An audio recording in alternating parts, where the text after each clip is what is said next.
Hello everyone, let's quickly see how to implement file upload using HTML, JavaScript and PHP. Let's dive in. We are going to look at file upload functionality using HTML, JavaScript and PHP. Here you can see a simple web UI with a file selection widget and a submit button. I have also put an image over here which we can use to review the selected image. Let's see how it works. So click on choose file, select an image that you want to upload. You can preview the image that has been selected. Click submit to push this image to the server. Now let's see whether it has been uploaded to the server or not. Let's go to the folder.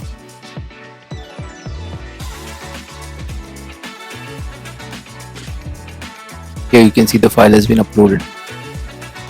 You delete it once and re-upload it. Fresh. Select a different file, submit, and this has been uploaded.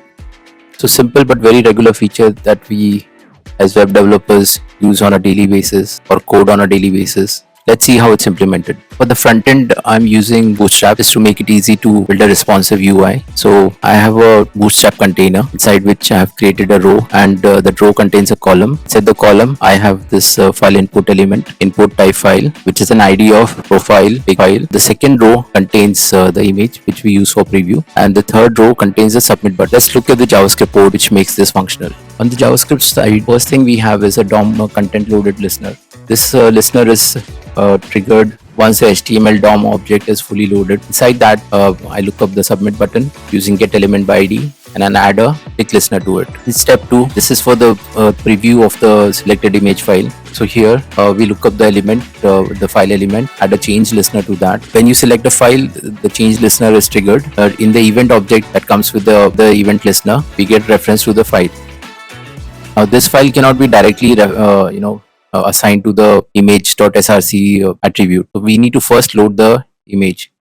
That we do using the file reader JavaScript object. In file reader, there is onload event which gets triggered when the file is loaded in the reader. To trigger that, we need to call read as data URL function on the file reader object, and we pass it the reference to the file that we had got earlier. Here we pass a reference to the file. Once this is called, the onload event gets triggered, and in that onload event we get reference to the file which was loaded using file reader. This one we can assign to the image.src attribute so that we get a preview of the image that was selected. So the third part is the listener to the submit button. This function uses XML HTTP request to upload the file to the server. We create an instance of the XML HTTP request object. We have a variable which stores the URL on the server, which we are going to make a call. Then we create a form data object instance. Form data is used to set the variables and their values that we are going to upload to the server. So it's a name value pair where you can see action type and profile pic. So these are the two variables that we are uploading to the server,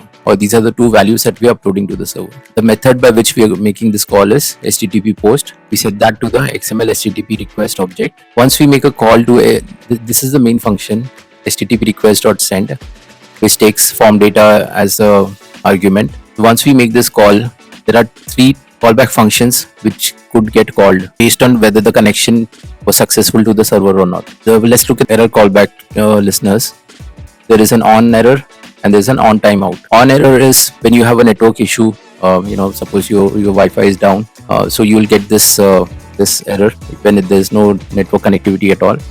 On timeout is you have a slow connection, or the server is busy and the connection was not made in the specified period of time. But the interesting one for us is on ready state change. This function is called when the connection to the server is successful. First we check what was the status on connection. Did we get a status of 200, which is a successful connection and successful response from the server, and ready state is 4. So in that case, we just check for the response we got from the server. So in this case, we're not really worried about the response from the server. We should worry in a real life environment because we have to ensure that the file which we are sending to the server got successfully uploaded and there was no error in it. So when we are uploading, we have to provide reference to the file which got selected. That reference we get through the file select element which is here. So this is on the JavaScript side. Let's see what happens on the server side. The server side we are using PHP. So first thing we do is we check for the action type, because we could be implementing multiple action types on the server. So we check whether the action type, we put a condition on the action type.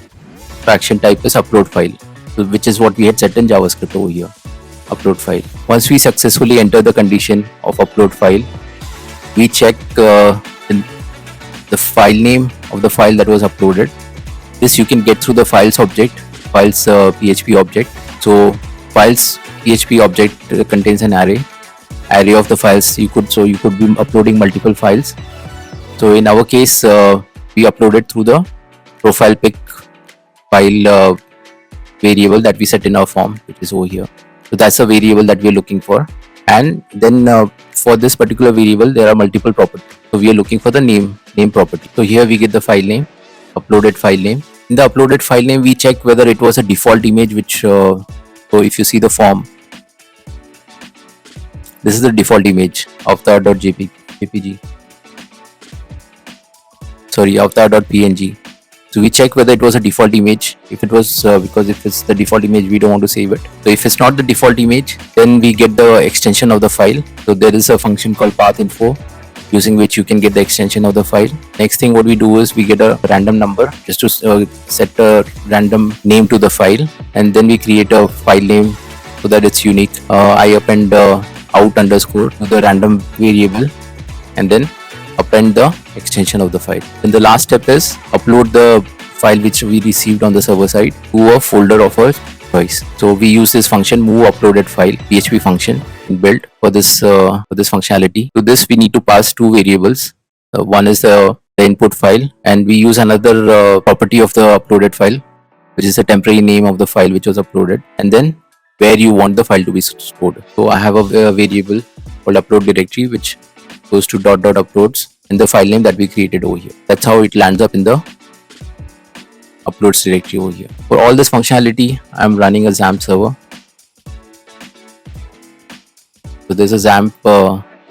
XAMPP is just a panel using which you can run Apache, MySQL, and all this nice XAMPP utilities. So that's how it's done.